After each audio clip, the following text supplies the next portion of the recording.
বান্দার যেই কাজে আল্লাহ রাব্বুল আলামিন সবথেকে বেশি খুশি হন সেদিন নামাজ হলো সালাত। সেদিন নাম কি? সালাত। সালাত আদায় করলে পরে আল্লাহ রাব্বুল আলামিনকে সিজদা দিলে পরে আল্লাহ রাব্বুল আলামিন সবথেকে বেশি খুশি হন। আল্লাহ রাব্বুল আলামিনের হুকুম শুধুমাত্র দুনিয়াবাসীর জন্য নয়, আসমানবাসীদের জন্য ছিল, আছে এবং থাকবে কিয়ামত পর্যন্ত। আসমানবাসীদের জন্য এই সালাতের হুকুম থাকবে, তারা আল্লাহ রাব্বুল আলামিনকে সিজদা করে, ঠিক কি না? আল্লাহ রাব্বুল আলামিন হযরত আদম আলাইহিস সালামকে বানানোর পরে ফেরেশতাদেরকে নির্দেশ দিয়েছিল, তোমরা হযরত আদম আলাইহিস সালামকে সিজদা করো। এই সিজদার হুকুম কার পক্ষ থেকে? আল্লাহর পক্ষ থেকে। আল্লাহ রাব্বুল আলামিন বলেন, ওয়া ইযা কুল্লা লিল মালাইকাতি ইসজুদু লি আদামা ফাসাজাদু ইল্লা ইবলিস আবা ওয়াস্তাকবারা ওয়া কানা মিনাল কাফিরিন। সূরাতুল বাকারার 34 নম্বর আয়াত। আল্লাহ রাব্বুল আলামিন বলেন, যখন আমি নির্দেশ করলাম ফেরেশতাদেরকে তোমরা হযরত আদম আলাইহিস সালামকে সিজদা করো, সবাই সিজদা করলো, একমাত্র ইবলিস ব্যতীত। ইবলিস সিজদা করে না। আল্লাহ রাব্বুল আলামিন হুকুম করলেন সিজদা করো। কয়টা সিজদা? বলেন কয়টা সিজদা? একটা সিজদা। আমরা সালাতে প্রত্যেক রাকাতে সিজদা দেই কয়টা? নজর আছে না নাই? আমরা সিজদা দেই দুইটা। আল্লাহ রাব্বুল আলামিন নির্দেশ করলেন একটা সিজদা দেওয়ার। ঘটনা কি?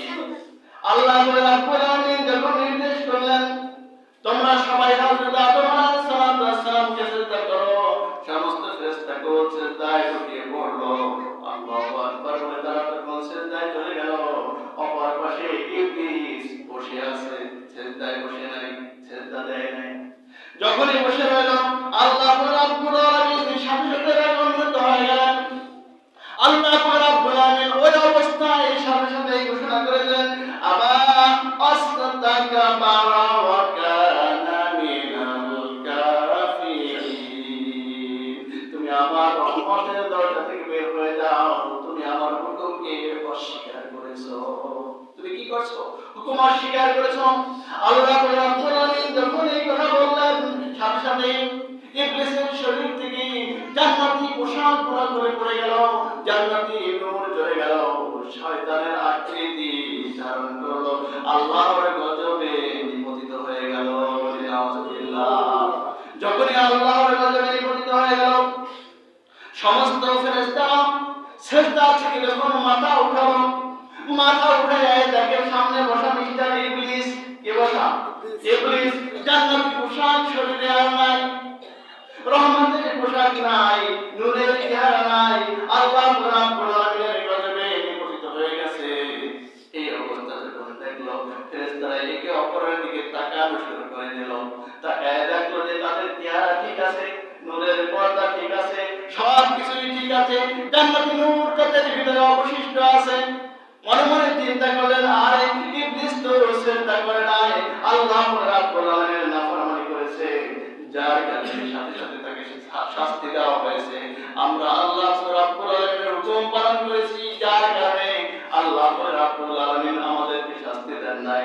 রহমতের চেহারা, নূরের চেহারা এখন অবশিষ্ট আছে। তারা এটা চিন্তা করে সাথে সাথে আল্লাহ রাব্বুল আলামিনের আবার বড়ত্ব ঘোষণা করলো। শুকরিয়া স্বরূপ দ্বিতীয়বার আবার আল্লাহু আকবার বলে সিজদায় পড়ে গেল। আর তারা কৃতজ্ঞতা স্বীকার করে বলল, হে আল্লাহ তাআলা, তোমার হুকুম পালন করার কারণে তুমি আমাদেরকে তোমার রহমত থেকে খারিজ করো নাই, রহমতের পর্দা যেহেতু এখন আছে, শুকরিয়া স্বরূপ তোমাকে আরো একটা সিজদা দিয়ে দিলাম। সুবহানাল্লাহ। আল্লাহ রাব্বুল আলামিন খুশি হয়ে গেলেন। মুহাম্মদ সাল্লাল্লাহু আলাইহি ওয়াসাল্লামকে জানালেন, ও মুহাম্মদ সাল্লাল্লাহু আলাইহি ওয়াসাল্লাম, পাঁচ ওয়াক্ত সালাত তোমাকে দিলাম। আমার বান্দারা যখন এই সালাত আদায় করবে, এক রাকাত সালাতে দুইটা করে সিজদা দিবে।